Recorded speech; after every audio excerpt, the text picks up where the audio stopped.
La vidéo, si, les amis, ça a un vraiment court vidéo, hein, vraiment court. Je vais montrer un extrait. En fait, c'est une journaliste algérienne qui fait un reportage devant l'ambassade de France à Niamey. Ouais, j'ai ri jusqu'à, j'espère que vous allez rire aussi.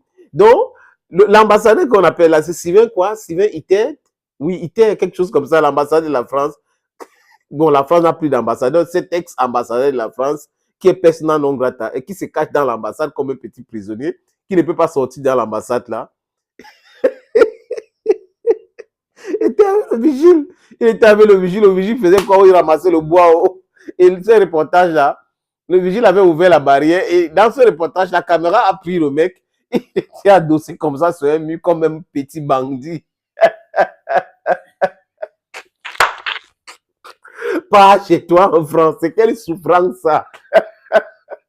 Il est là avec un polo, hein, comme si la chaleur est en train de lui toucher. Macron, pourquoi tu fais ça, non? Laisse-moi partir, je suis comme en prison ici.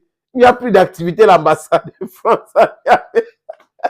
Même les militaires français présents au Niger se cachent dans les bases militaires. Donc, c'est une grande prison.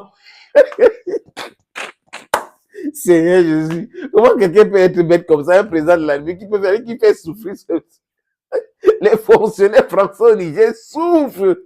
Les gars veulent partir, ils sont déjà fatigués. Et cette journaliste algérienne, ou je ne sais pas si c'est une chaîne arabe, qui fait son reportage, et la barrière, on ouvre la barrière, et elle se rend compte que derrière elle, il y avait l'ambassadeur. Elle se retourne pour dire, mais est-ce que, monsieur l'ambassadeur, est-ce qu'il y a un mot, vous pouvez dire un mot, le gars, il a tchapoum.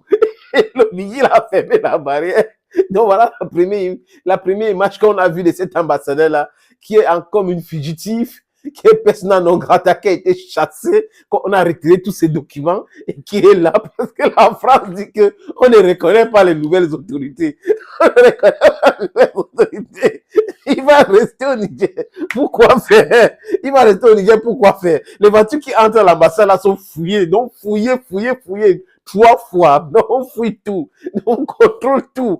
La base militaire française, les manifestations, tous les jours. Les hommes d'affaires au Niger financent, ils préparent la nourriture, donnent aux gens de veiller. Les gens manifestent. Donc tous les jours, 1 million de personnes. Ça a troublé la tête des fonctionnaires français. 1500 hommes dans une base militaire peut faire quoi? 1 million de personnes qui sont tous les jours. Et Macron a essayé de réunir l'opposition en France. Mélenchon a dit qu'il ne part pas dans cette gaminerie-là. D'autres sont partis, on lui a dit la vérité en face. Je vais vous montrer cette image, les amis. Vous allez voir comment. Ouais, Seigneur, regardez l'image, les amis. Je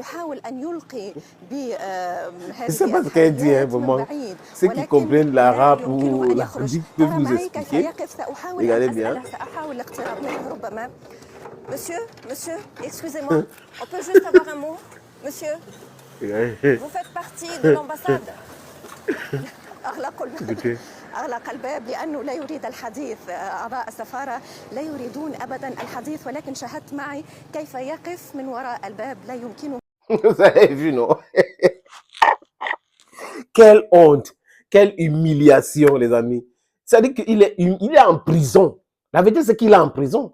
Et cette prison a été voulue par la France. Vous avez vu cette perdu-là, ancien ministre des Affaires étrangères, qui prétend être toujours le ministre des Étrangers, mais en exil, hein, avec son Bazoum arrêté aujourd'hui et en résidence surveillée, qui a raconté les boubas. Donc, regardez l'image de votre ambassadeur. Quelle image ça voit? L'image de la honte totale. C'est une honte totale pour la France. La France a décidé de mettre en prison son ambassadeur, ex-ambassadeur au Niger, en refusant de rappeler ce monsieur. Il a besoin de sa liberté. Vraiment, donner la liberté de M. Sylvain Iter à M. Sylvain Iter. Il est en prison. Même les forces françaises qui sont basées aujourd'hui au Niger sont en prison. Ils ne peuvent plus sortir dans les rues. Depuis 1 mois et plus, ils sont là c'est la prison. Et la pression dans ça, il faut dégager avec cette base militaire. L'État nigérien a dénoncé tout cela. L'État nigérien a demandé à la France de rappeler son ambassadeur. Il est persona non grata. Il est sans papier au Niger actuellement. Oui, il est sans papier. C'est de ça qu'il est question, les amis. Mais respectez-vous si vous voulez que les gens vous respectent. Bye bye, dear friends. Let's take the appointment for some other time.